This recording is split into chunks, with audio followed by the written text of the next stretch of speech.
Para entender lo que hoy está pasando en Venezuela, es necesario dar una mirada geopolítica de ese país y, por supuesto, conocer algo de su historia para entender el contexto del presente.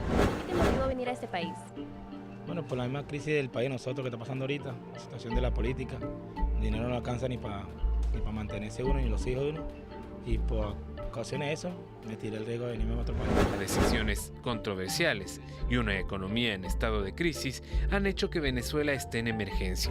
Carlos también emigró a nuestro país hace 3 meses. Él es tecnólogo en administración tributaria y en Ecuador ha ejercido varios trabajos ajenos a su profesión. Desde que apenas llegué, yo le dije, yo quiero trabajar, me metí en una cangrejera, aquí 4 días fue lo que aguanté, porque esa gente muy explotadora, me querían poner a trabajar más de 12 horas. Vine con mi novia que es médico cirujano en Venezuela, pero como decimos, ni el sueldo de un médico, ni yo era funcionario policial de investigación y esos sueldos no te alcanzan para nada.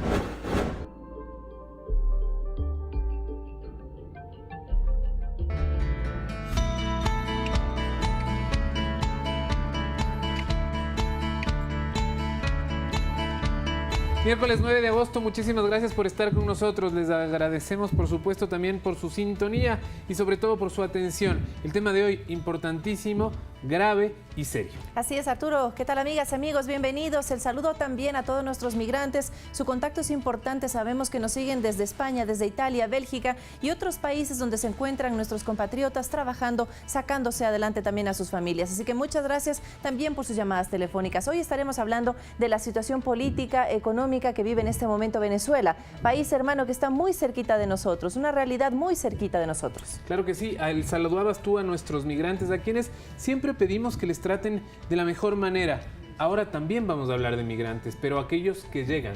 Y por eso también les pedimos a ustedes que nos están viendo desde el otro lado del televisor, que les traten bien, que piensen en ellos, que sepan que su situación en el país no es sencilla y que han tenido que abandonar su tierra natal sin necesariamente quererlo hacer. Queremos entender un poco la situación que vive Venezuela. Por supuesto, tenemos como siempre a 2 expertos que nos van a permitir abordar las distintas aristas, lo que pasa a nivel económico, lo que pasa a nivel político, lo que pasa a nivel también de la política exterior de la región, porque hemos visto que hay algunas naciones que están respaldando el proceso que se vive en ese país, pero otras que están también criticándolo. Así que queremos hacer un escenario neutral en el que podamos entender de mejor manera lo que pasa en este vecino país. Exactamente, no queremos decir si hay buenos o malos. Lo que pretendemos con este programa es que entendamos el contexto de todo lo que está pasando. Primero, también y en gran medida para saber que la gente que ha venido se merece nuestro mejor respeto y muchísimo apoyo. En las últimas semanas han pasado cosas importantes en el país. ¿Te parece, Arturo, si revisamos una nota que preparaste en la que queremos entender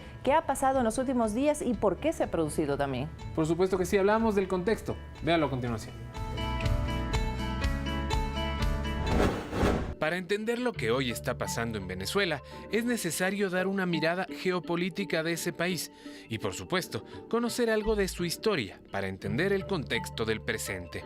Empezaremos contándoles que es el país con mayores reservas petroleras del planeta, lo que le hace una nación codiciada por sus recursos naturales, unos que se explotaron con agilidad y constancia gracias al Pacto de Punto Fijo, creado en 1958.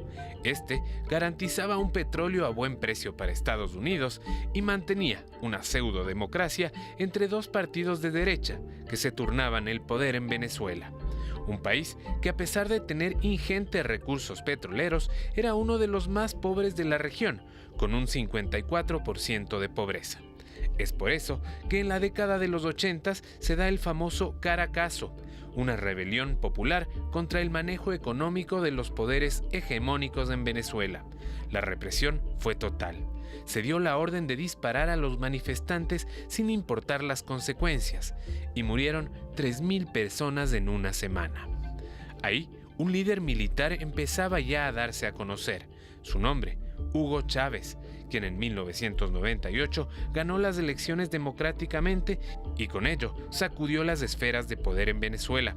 Su relación con Estados Unidos siempre fue desafiante y su política económica polémica para muchos, pero correcta para otros. Se sucedieron 19 elecciones a partir de ahí.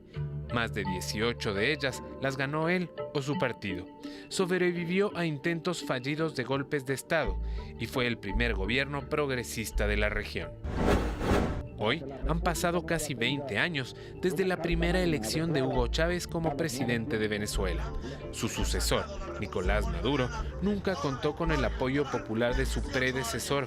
Sus conocidas y desatinadas intervenciones públicas, magnificados por la prensa opositora, el evidente sabotaje económico de la oposición, sumadas a decisiones controversiales y una economía en estado de crisis, han hecho que Venezuela esté en emergencia. El Ejecutivo ha optado por una controversial asamblea constituyente de plenos poderes, mientras que del otro lado de la orilla no la legitimizan. Eso, mientras en las calles siguen las protestas y los apoyos.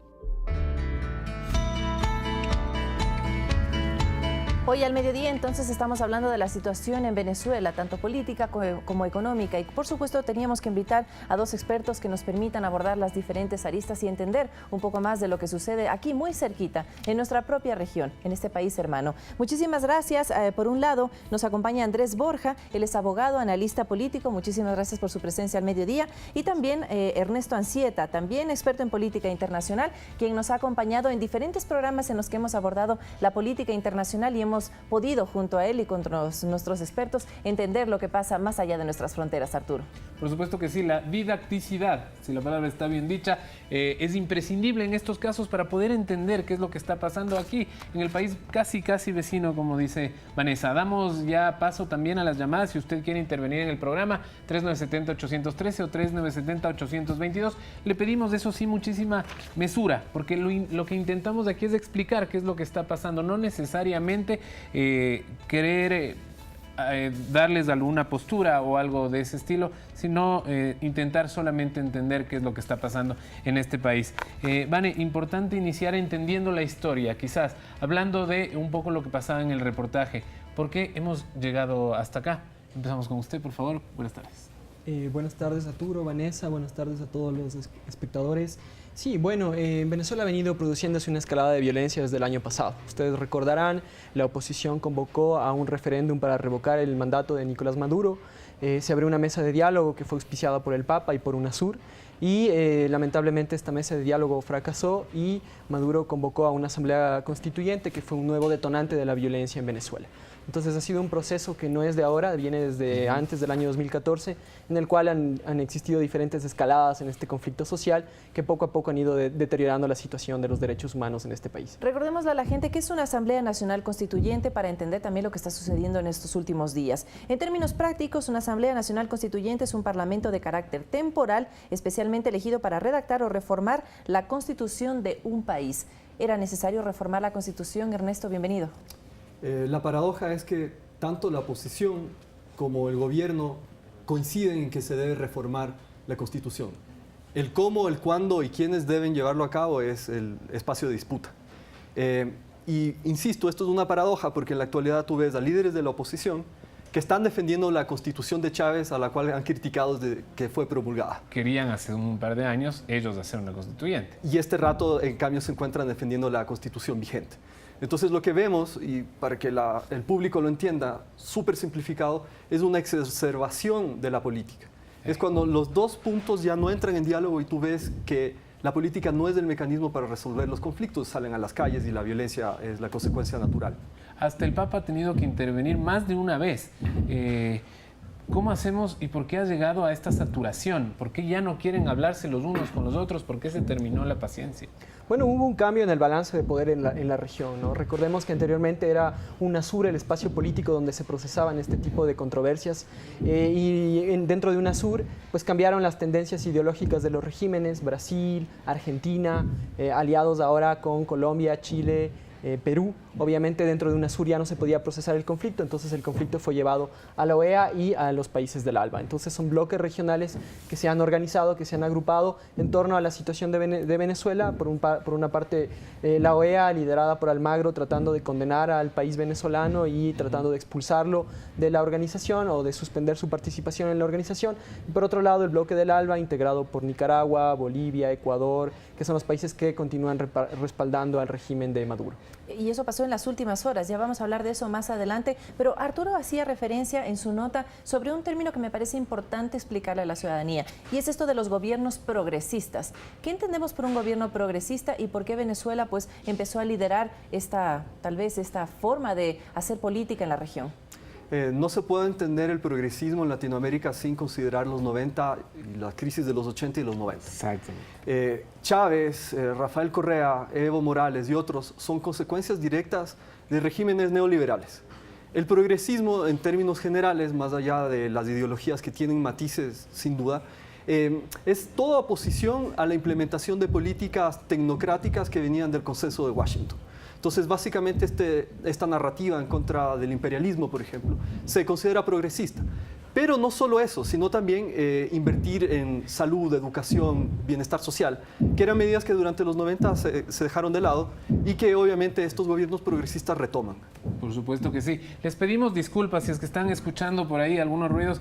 En los alrededores del canal están haciendo refacciones y desafortunadamente no podemos suspenderlas mientras hacemos el programa. En todo caso, hacemos un llamado a ver si es que podemos por un momento parar esa renovación y que nos desconcentra un poco. En todo caso, Van, es importante seguir hablando y les agradecemos a nuestros invitados también por la paciencia.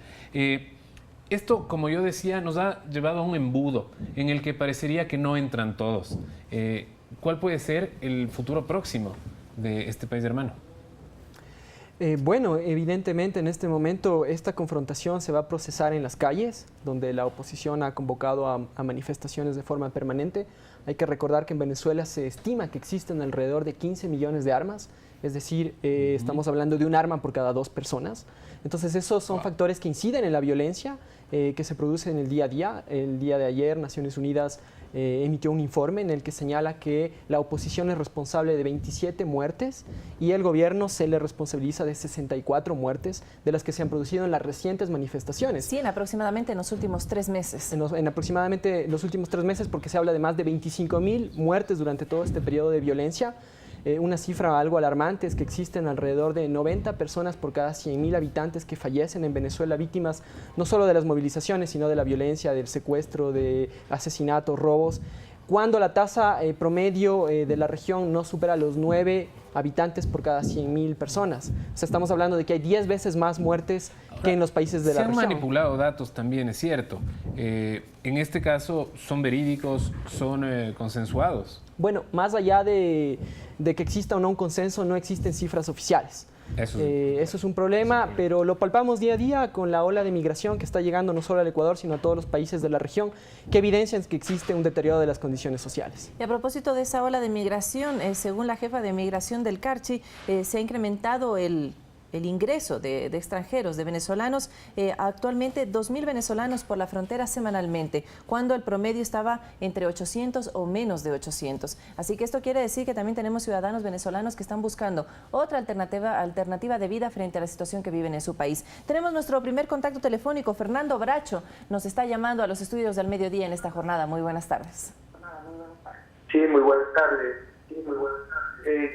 Mi nombre es Fernando Bracho, muchas gracias por poder intervenir y quería dar una breve reseña con respecto a lo que informaron de la historia de Venezuela con Hugo Chávez. Por favor, le escuchamos. Quiero recalcar que Hugo Chávez fue el inicio de los problemas económicos en Venezuela, ya que él atacaba a la empresa privada. No es una guerra económica como siempre lo han querido demostrar. Yo tengo 2 años en el país, gracias a Dios. Tengo 2 títulos universitarios y el sueldo no rendía, pues. Entonces, quiero recalcar eso y mis compañeros venezolanos saben que decimos la verdad, pues, que Chávez fue el inicio y Maduro fue el pique, pues. Ya, y bueno, gracias por la intervención y queríamos aclarar eso, pues, que no es una guerra económica de los Estados Unidos, sino es Chávez en contra de la empresa privada. Fracasó y bueno, y estamos pagando los platos rotos, como decimos en mi país. Fernando, muchísimas gracias. Gracias también y bienvenido al Ecuador. Esperamos que aquí en este país pues encuentre las condiciones económicas para que pueda desarrollarse y en un futuro cercano, ¿por qué no?, también poder regresar a su tierra natal. ¿Qué le podemos decir a Fernando frente a su comentario? Bueno, se especula que Maduro tiene un 70% de rechazo, pero eso quiere decir que hay un 30% de población que todavía soporta el régimen de Maduro. Sigue siendo alto. Y que sigue siendo alto, evidentemente. Eso se debe a que durante el gobierno de Chávez se construyó una base social de apoyo a la revolución bolivariana que persiste, que subsiste y que ha dado respaldo al actual gobierno de Maduro. Por tanto, es un tema difícil de manejar. Yo pienso que el manejo económico depende no solamente de decisiones internas, sino del contexto externo.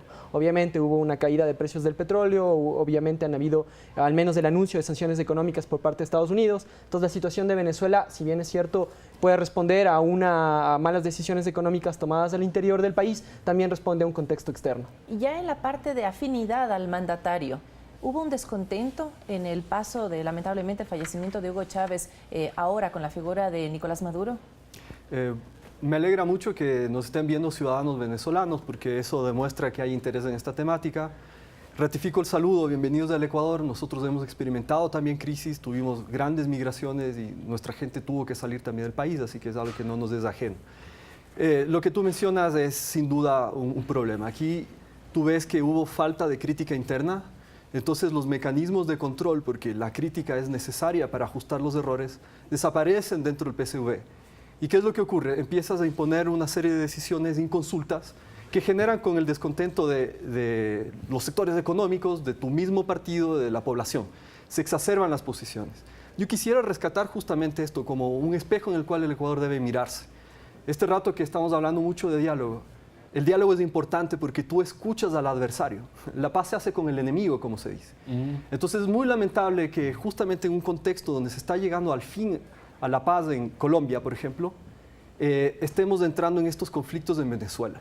Y sí, yo coincido que el malestar de la gente que está obviamente viviendo en el Ecuador, porque no puede vivir en su país, se refleja en una oposición al gobierno. Pero que hay que entender, y no me van a dejar mentir, compañeros venezolanos, que ambos lados son altamente exacerbados. A veces se critica la política ecuatoriana como altamente pasional y conflictiva. Pero si comparamos a la región, por ejemplo, aquí no tenemos asesinatos políticos, cosa que se ve allá de lado y lado lastimosamente. Eso es muy serio.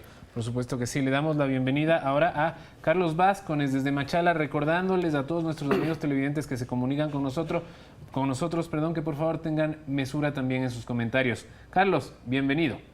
Sí, buenas tardes. Adelante. Una felicitación por el programa que hace.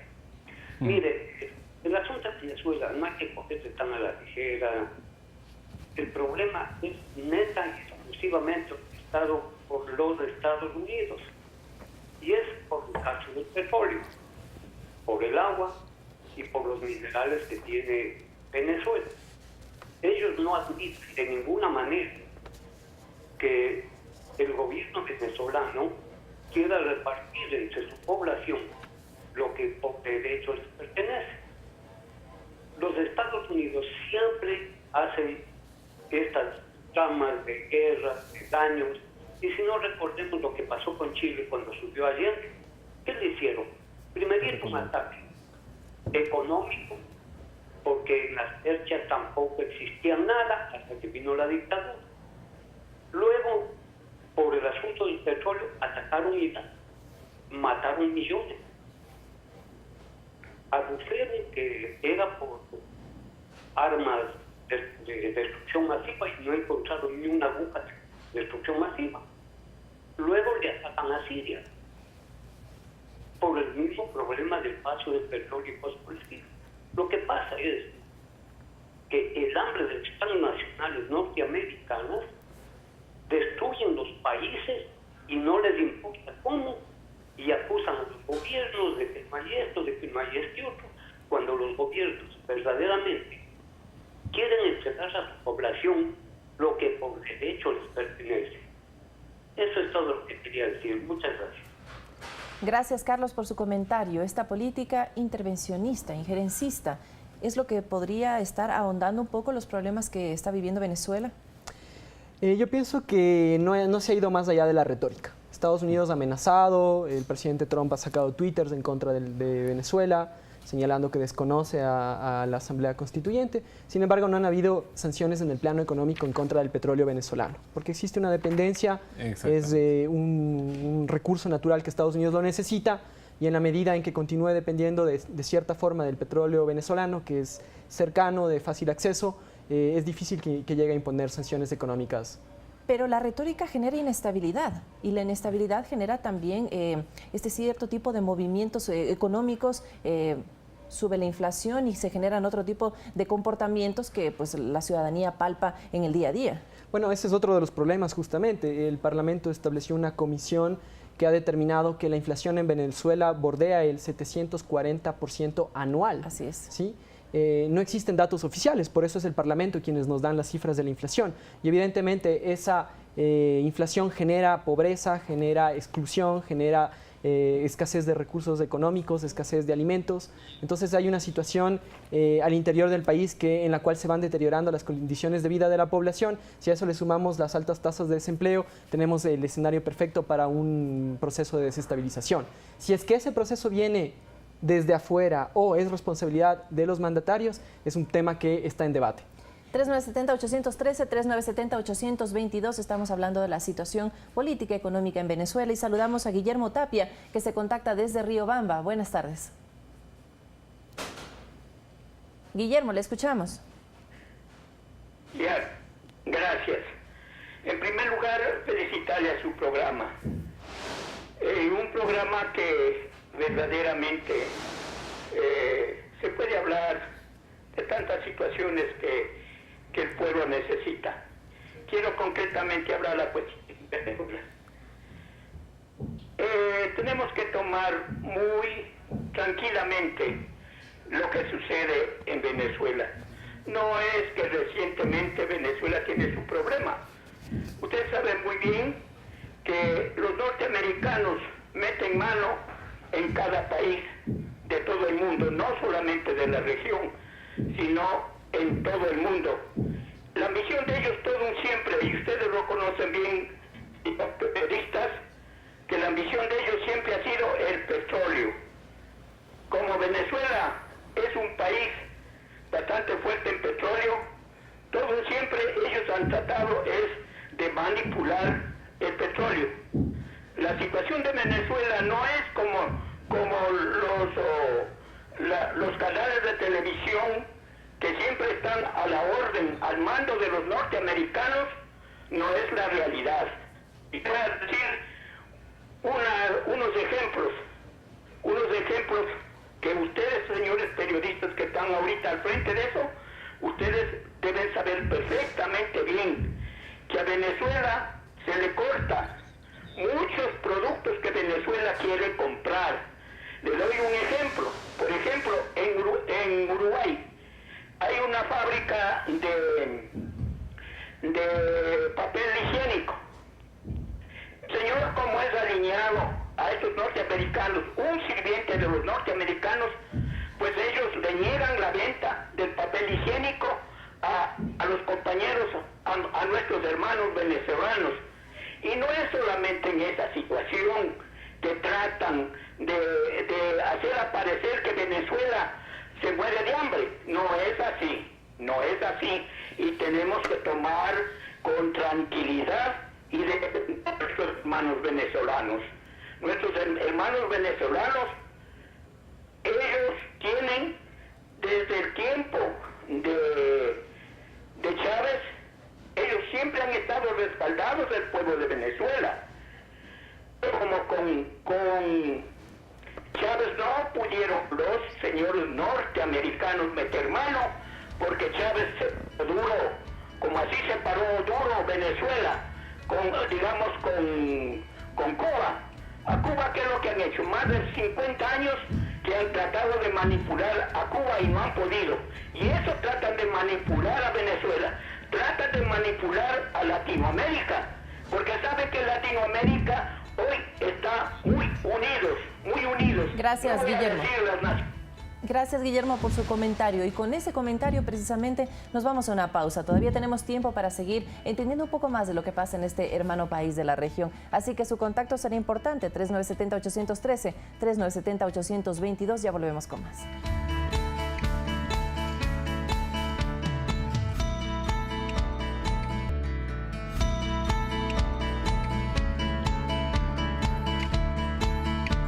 Nosotros seguimos con el programa. El tema de hoy a tratar es la situación de Venezuela. Les queremos agradecer siempre por sus llamadas, por sus opiniones y por su interés en el programa. Vamos a conocer ahora algunos testimonios de gente que ha venido acá. ¿Qué les parece los ecuatorianos como anfitriones? ¿Cómo les ha ido cuando han venido al Ecuador? ¿Cuáles son sus pensamientos respecto a nosotros también? Veámoslo. José es venezolano, tiene 38 años y hace 2 meses dejó su país en busca de mejores días en Ecuador. ¿Qué te motivó a venir a este país? Bueno, por la misma crisis del país nosotros que está pasando ahorita, la situación de la política, el dinero no alcanza ni para mantenerse uno ni los hijos de uno, y por ocasiones de eso me tiré el riesgo de venirme a otro país. ¿Estás solo? ¿Eres casado? ¿Tienes hijos? Tengo 3 hijos y aquí estoy solo. Para llegar a nuestro país tuvo que vender su moto y viajar 3 días vía terrestre. ¿Qué profesión tienes? Yo soy comerciante en Venezuela. ¿Y aquí actualmente cómo te desempeñas? De aquí he hecho de todo. He vendido ensalada de fruta en los semáforos, he trabajado en autolavado. Y ahorita que gracias a Dios a unos señores ecuatorianos me dio una oportunidad, montamos el local de hamburguesas, perro caliente y pepitos. ¿Cuál es tu objetivo? Trabajar para mandar a mi familia, más que todo. ¿Y quedarte a vivir acá en Ecuador o simplemente esto es temporal hasta que se acomode la situación en Venezuela? Todavía, mientras que el negocio va desarrollando, si el negocio desarrolla como yo quiero, me gustaría quedarme y traer a mis hijos. Así como José, Carlos también emigró a nuestro país hace 3 meses. Él es tecnólogo en administración tributaria y en Ecuador ha ejercido varios trabajos ajenos a su profesión. Desde que apenas llegué, yo le dije, yo quiero trabajar. Me metí en una cangrejera, aquí 4 días fue lo que aguanté, porque esa gente muy explotadora, me querían poner a trabajar más de 12 horas, me maltrataban. Y yo dije, bueno, pero yo soy respetuoso porque me respetan, ¿verdad? Entonces, bueno, después trabajé en un call center, también trabajando, vendí pinchos con la familia aquí, me apoyaba. Entonces, bueno, estuve haciendo varias cosas de verdad. Actualmente es vendedor externo de autos y está en busca de un trabajo estable. Eso es lo que quiero, tener algo estable, porque tengo la nacionalidad ecuatoriana y entonces como me hace un poco más fácil que los venezolanos, que la mayoría de los venezolanos que vienen aquí, pues. Y en esta situación también está Gilbert Osorio, quien apenas tiene 2 días de haber llegado a Ecuador. Para viajar, tuvo que vender sus bienes. Vine con mi novia, que es médico cirujano en Venezuela, pero como decimos, ni el sueldo de un médico, ni yo era funcionario policial de investigación, y esos sueldos no te alcanzan para nada. Gilbert hace un llamado a las personas que puedan brindarle un trabajo. Estoy dispuesto a trabajar lo que sea, todo sea por un bienestar, una estabilidad. Como ya saben, o sea, Venezuela no está nada fácil, todos sabemos eso, para nadie es un secreto. Y bueno, aquí estamos, para ponerle piernas, cualquier cosa que necesiten, bueno, aquí pueden contar con un venezolano más. Yo digo que sí a cualquier cosa, vamos a trabajar, vamos a trabajar. Nosotros no le paramos a eso de que hay que trabajar, de si hay que limpiar baños, hay que limpiar baños. ¿Cuál es el problema? Nosotros no le paramos a eso, simplemente queremos trabajar y para poder ayudar a nuestra familia en Venezuela.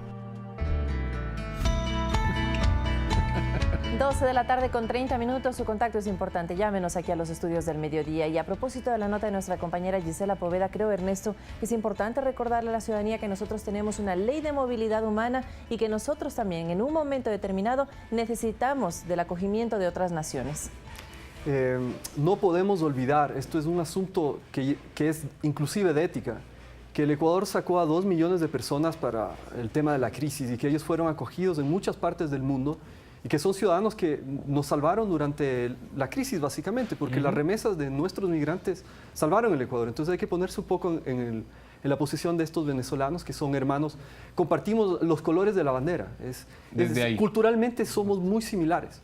No estamos hablando de personas que vienen con otra religión, con otro idioma y que su integración es imposible. Todo lo contrario, son personas que ayudan a crecer el país de cierta manera porque vienen con otras formas de ver el mundo, inclusive. Otro conocimiento también. ¿Y qué dice la normativa puntualmente sobre los migrantes en nuestro territorio? La Ley de Movilidad Humana en realidad es una derivación directa de la Constitución. En relaciones internacionales uno tiene principios e intereses. Y en este caso, la Constitución ecuatoriana es ante todo humanista. Nosotros somos uno de los países, pocos al final del día, que está defendiendo la civilización, si quieren verlo desde ese punto de vista, a diferencia de Donald Trump. Seamos sinceros, mientras el caballero habla de la democracia en Venezuela construye muros. ¿Qué es lo que hace el Ecuador? No ha restringido el acceso de los venezolanos que están tratando de pasar al Ecuador. Vale mencionar que mucha gente está en tránsito. La ley de movilidad los ampara. Ellos tienen una serie de beneficios y están conscientes de eso. Por algo pasan por acá. No hemos tenido mayores conflictos. El pico del cual se mencionó hace un par de semanas fue producto de las expectativas y la incertidumbre que había a raíz de la exactamente, de la constituyente. Y esa era la siguiente pregunta. ¿Esto podría ser solamente el inicio de una migración masiva hacia el Ecuador y hacia el sur del continente?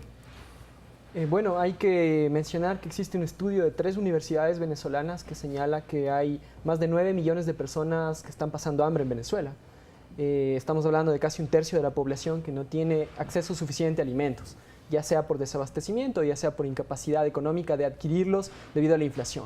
Entonces, en esta situación de caos, de violencia generalizada que se ha provocado, obviamente ha incrementado de manera radical la migración de venezolanos. Hay que mencionar que gran parte de ellos son profesionales, gran parte de ellos buscan llegar no al Ecuador, sino a los países del sur, Chile, Argentina, Brasil, que son mercados más grandes que tienen la capacidad de absorber esta mano de obra. Entonces hay que abrirles las puertas, permitirles el tránsito. La ley de movilidad humana reconoce ese derecho. Cualquier extranjero que venga al país tiene los mismos derechos que cualquier ecuatoriano, puede permanecer en el país hasta 6 meses. Ahora incluso existe una visa especial de turismo que ampliaría su residencia a 1 año, ¿sí? Entonces tenemos que considerar que esta situación va a ser una situación, a mi criterio, que se va a mantener en el tiempo. Mientras el espacio de confrontación política se mantenga, esta situación de migración, de flujos migratorios constantes hacia el Ecuador y hacia los países de la región, se va a mantener en el mediano plazo. Y hágase la pregunta sencilla, ¿y si fuera yo? Así que conteste usted al interior del seno familiar, ¿qué pasaría si fuera usted o si fuera alguien de su familia que por una situación forzosa tuviera que salir del territorio nacional a buscar otro espacio para vivir y para desarrollarse? Fabián Sánchez nos contacta desde Ambato. Muy buenas tardes. Buenas tardes. ¿Cómo está? Le escuchamos.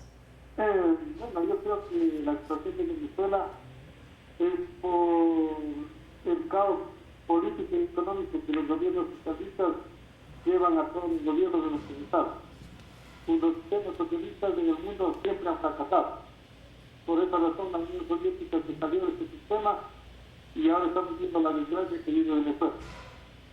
Estos modelos socialistas estatistas que tratan de controlar todo, llevan a la desgracia a los pueblos. Y en Venezuela ha muerto mucha gente y en mi opinión particular creo que es necesaria ya una intervención armada que nos hizo Estados Unidos para sacar a todos estos sinvergüenzas de Venezuela. Fabián, le agradecemos por su criterio. Cada uno tiene el derecho, por supuesto, a pensar lo que quiera. Habló de una intervención militar. ¿Se podría dar en un hipotético caso? Imagínense lo que sería eso. Hay que tener mucho cuidado con lo que se desea. Habrá gente que considera a los venezolanos en el Ecuador un problema. Yo les pregunto, si hay una guerra dentro de Venezuela, ¿va a aumentar el flujo de venezolanos o va a disminuir? Esto es algo que no se resuelve rápido. Bashar al-Assad en Siria, desde el 2010 están tratando de derrocarlo y miren lo que se ha provocado. La mayor migración después de la Segunda Guerra Mundial. Lleno de refugiados, un caos, el Mediterráneo vuelto literal un cementerio. Entonces, más bien yo haría un llamado en el otro sentido, a que es hora de sentarse en serio, dialogar y resolver los problemas a nivel regional, porque esto ya no es un problema solo de Venezuela. La posibilidad de la existencia de una intervención armada. Andrés mencionó aquí hace un rato la cantidad de armas que hay en Venezuela. No hace falta una intervención externa para que haya un conflicto. Obviamente esto no hay que descartarlo, es una posibilidad, pero insisto, es algo muy deseable. Solo recordemos los costos que ha implicado para el Ecuador el conflicto colombiano. Décadas de conflicto y todo lo que el Estado ecuatoriano y la población ecuatoriana en términos de recursos y de sufrimiento ha tenido que asumir. Imagínense algo en un país como Venezuela. Estamos replicando unos conflictos que estamos tratando de superar. La solución no va por ese camino porque se ha demostrado que la violencia no resuelve nada. El mejor caso, no me crean, analicen lo de Colombia. Por supuesto que sí. Un caso en el que igual hay opositores, ¿no?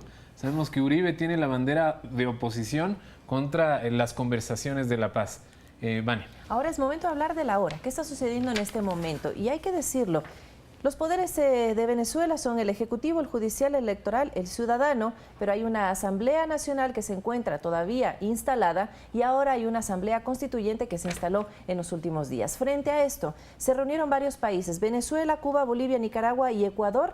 Estuvieron en Caracas la tarde de ayer ratificando, respaldando el proceso que se vive de la Asamblea Nacional Constituyente, que está ya en funciones. Pero 17 otros países se reunieron en Perú y rechazaron la Asamblea, pero proponen el diálogo. Frente a este escenario, ¿Qué podemos esperar?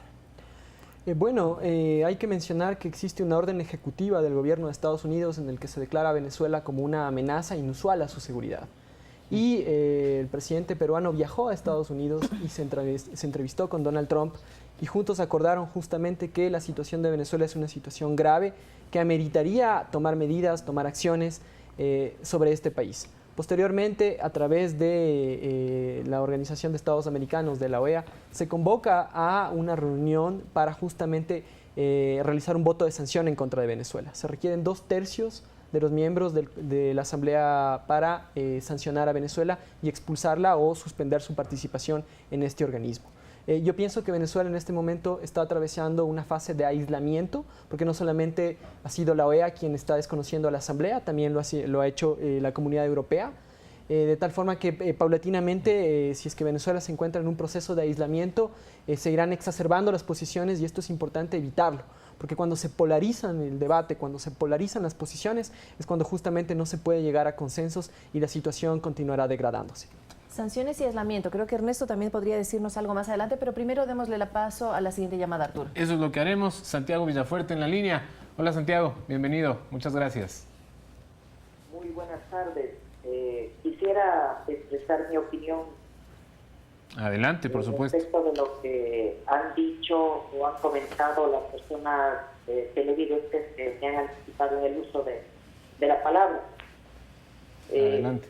Uno de ellos dijo, por ejemplo, que en Venezuela no hay papel higiénico porque Uruguay no ha decidido exportar papel higiénico. Es la primera vez que escucho que Venezuela no fabrica un producto de primera necesidad como el papel higiénico. Yo creo que la mayor parte de gente le está culpando de este problema a la injerencia de los Estados Unidos de Norteamérica. Francamente no creo que sea así. En Venezuela hay una dictadura. Fruto de eso, fruto de lo que han dicho los señores panelistas, se ha producido un aislamiento. Y el aislamiento se produce porque en Venezuela ya se ha roto el orden constituido. Es decir, todo el bloque de la OEA, todo el bloque de UNASUR han pedido al gobierno de Nicolás Maduro que retome la senda constitucional y sin embargo se siguen manteniendo condiciones de violencia. Entonces, no es que solamente Estados Unidos está reclamando que se democratice el régimen que actualmente lidera el gobierno de Nicolás Maduro, sino que ya son organismos internacionales, incluso el Alto Comisionado para los Derechos Humanos de las Naciones Unidas ya ha hecho un dictamen respecto de las condiciones humanitarias. Eso en cuanto a la posición política actual. En cuanto a la libre movilidad de las personas, nosotros los ecuatorianos hemos sido bastante generosos con las personas de Venezuela que han venido acá y debe ser así. Es obvio que si ellos están viniendo en oleadas, no es precisamente porque se sienten bien en Venezuela. De los 2 o 3 reportajes que hicieron, entrevistas a ciudadanos venezolanos, el 100% de los entrevistados dijo que las condiciones humanitarias, las condiciones políticas, las condiciones de violencia que se viven en Venezuela son producto del régimen dictatorial que ha desconocido al poder o a la función legislativa y se ha querido saltar todos aquellos aspectos que de alguna manera limitan ese régimen dictatorial.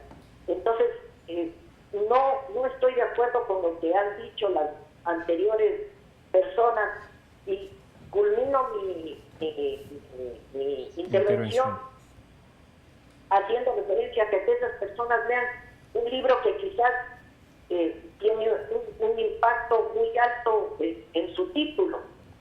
Y yo les recomendaría que el manual Manual del Perfecto Idiota Latinoamericano y el libro El Regreso del Idiota. Gracias, Santiago. Gracias por esas recomendaciones, gracias también por su análisis. Entendemos que hay una diversidad de opiniones y para eso es este espacio, para escucharlas a todas. Por eso las líneas de teléfono siguen abiertas. Ernesto, habíamos puntualizado esto, el aislamiento y la sanción. ¿No deberíamos tal vez unirnos para proponer algo un poco más positivo? Sí, en muchos casos alguna gente considera que la posición del gobierno ecuatoriano ha sido ciertamente benevolente respecto del gobierno de Maduro. La pregunta que yo invito a hacer es, ¿qué es lo que le conviene más al Ecuador al final del día? Una exacerbación del conflicto no es algo que es positivo. Y esto es algo que en relaciones internacionales está muy estudiado. Invito a olvidarnos un momento del caso venezolano y veamos lo que está pasando en otros espacios. Tú le pones sanciones a Rusia, tú le pones sanciones a Irán, tú les pones sanciones a Corea del Norte. ¿Y qué es lo que sucede? Esos gobiernos se exacerban. ¿Y qué es lo que ocurre? Se radicalizan. Entonces, frente a una amenaza, obviamente hay dos opciones, huir o atacar. Entonces, ¿qué es lo que ocurre? Cuando se interpretan acorralados los seres vivos, y las naciones funcionan de la misma manera, tienden a actuar a veces con más vehemencia, con más violencia. El Ecuador tiene una posición obviamente mucho más moderada. Y esto es algo que yo les felicito a las personas que han intervenido, porque pese a la diversidad de criterios, todos han coincidido que a los compañeros venezolanos hay que tenderles la mano. Eso demuestra también la calidad humana de nuestro país. No somos belicosos. Y lo que el Ecuador como nación debe hacer, más allá del gobierno, es defender esta posición. Implementar sanciones de carácter económico, sanciones de carácter político, lo que van a hacer es exacerbar el conflicto. Y lo que nosotros necesitamos a nivel regional y como interés nacional de Estado del Ecuador es que el conflicto disminuya. Obviamente, el día a día va a ir diciendo que se va a tomar decisiones de política exterior, evidentemente. Pero al día de hoy lo que nosotros necesitamos es que el conflicto baje. Y tanto es así que el flujo que ustedes vieron de un pico antes de la asamblea ha vuelto a bajar a la media de la normalidad, que obviamente tampoco es deseable. Pero esto demuestra que las situaciones pueden mejorar. Entonces hay que ver el vaso medio lleno a medio vacío. Y por ahí va mi siguiente pregunta. ¿Cómo establecemos una tribuna en la que podamos ser influyentes dentro de Venezuela? Porque una cosa es decir, bueno, lo apoyamos o no, pero otra es poder ser influyentes realmente si ni siquiera el Papa pudo. Bueno, yo pienso que este problema debe ser procesado en los espacios democráticos que existen dentro del país para ello. Una de las demandas justamente de la oposición es el establecimiento de un calendario electoral. Hay que recordar que el año pasado en Venezuela habían elecciones seccionales, elecciones de gobiernos locales, y que estas elecciones fueron suspendidas por el gobierno de Maduro sin una fecha establecida para su realización. Y ante la exigencia de elecciones generales, el régimen de Nicolás Maduro responde con una convocatoria a una asamblea constituyente en la cual no participaron los actores de la oposición. Claro, entonces, lejos del pedido, de hecho. Exactamente, fue una elección en la que ganó el único participante, que era el régimen de Maduro, junto con sus partidos políticos aliados. Entonces no existe un espacio democrático para ventilar esta situación y yo pienso que un paso para solucionarla sería justamente encontrar un espacio de diálogo político en el cual la ciudadanía venezolana pueda canalizar sus protestas a través de unas elecciones democráticas. Esta nueva asamblea constituyente que se encuentra ya en funciones, ¿podría ser la encargada en un acto de imparcialidad, en un acto democrático, de establecer este tipo de demandas de la oposición? Sí, técnicamente una asamblea constituyente suprema está por encima de todos los poderes. El problema es que, como hemos hablado durante todo el programa, la exacerbación de la política en Venezuela ha llegado a un punto en que ya no existe ni siquiera la intención de diálogo. Entonces uno dice, bueno, el gobierno ha cometido una serie de errores, sí, pero la oposición también ha cometido una serie de errores. Y no estamos hablando de los últimos meses o de los últimos años. Estamos hablando realmente de ya más de una década de conflictos y de exacerbación política que no es saludable. Entonces, el mensaje que yo trato de decir es que si ustedes piensan que va a ser la fiscal, por ejemplo, que acaba de ser destituida, o la ex asamblea la que va a solucionar los problemas, no va por ese camino. Esto es una cuestión que tiene que ver con procesos más grandes que se acercan a la ciudadanía. Insisto, un buen referente para el Ecuador es verse en el espejo de Venezuela A lo que no vamos a llegar, es muy poco probable que nosotros nos acerquemos siquiera a la situación venezolana, eso hay que dejarlo muy claro, pero la importancia del diálogo de verdad, sentarse con la persona con la que uno no está de acuerdo y discutir ideas. Consensos. Y buscar consensos, pero primero sentarse a dialogar y luego obviamente habrá cosas en las que tú estás de acuerdo y hay otras cosas en las que no estarás de acuerdo. Yo les digo, todos los televidentes deben estar de acuerdo que tú tienes un adversario político, pero la solución no es eliminarlo. Ese es un acuerdo mínimo, ¿verdad? A partir de eso tú puedes construir, ¿ok? Haciendo un símil con la realidad ecuatoriana, aunque entendemos que son realidades totalmente equidistantes, más bien distantes, ¿quién debería impulsar entonces ese diálogo? ¿El presidente Maduro? Bueno, esa es una pregunta que sin duda se responde sola. Es Maduro, pero es también toda la clase política. Acá en el Ecuador nosotros no vemos el detalle de las noticias diarias, pero las agresiones, insisto, son de lado y lado. Y ya pasan del plano personal a cuestiones físicas. Entonces, cuando tú ya no respetas al otro individuo como un ser humano que tiene derecho a existir, estás en problemas. Muy bien, con estas aclaraciones y por supuesto siempre con sus llamadas importantísimas, esas han sido. Nosotros nos vamos a nuestra última pausa para regresar con nuestro segmento Se Dice Qué. No se vaya.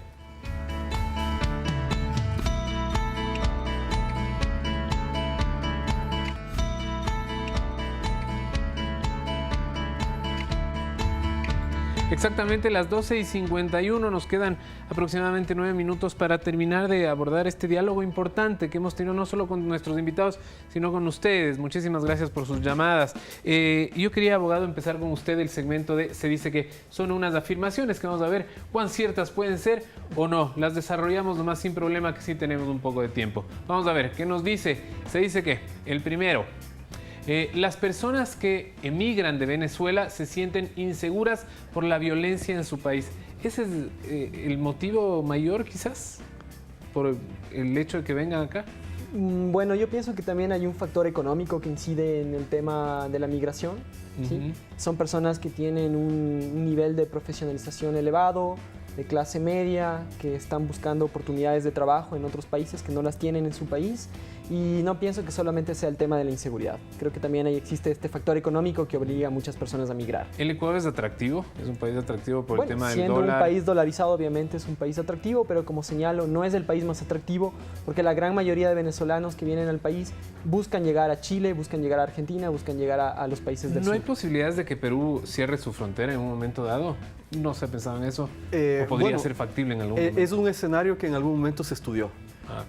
Los países son soberanos y tienen la capacidad de determinar su política exterior como a ellos les venga mejor. Y bueno, algún momento se estudió la posibilidad que tanto Colombia como el Perú cierren sus fronteras. Obviamente Colombia no lo ha hecho, de hecho ha dado un estatus de ingreso libre y el Perú no parece querer hacerlo, al menos en el corto plazo, pero esto es algo que se tiene que ver. El Perú también es un país de tránsito. Por supuesto. Vamos a ver qué nos dice nuestro segundo Se Dice Que de la tarde. Nos propone, en Venezuela no hay alimentos. Se ven muchas fotografías, se ven muchos informes de las perchas vacías en Venezuela. ¿Será cierto? En Venezuela ciertamente hay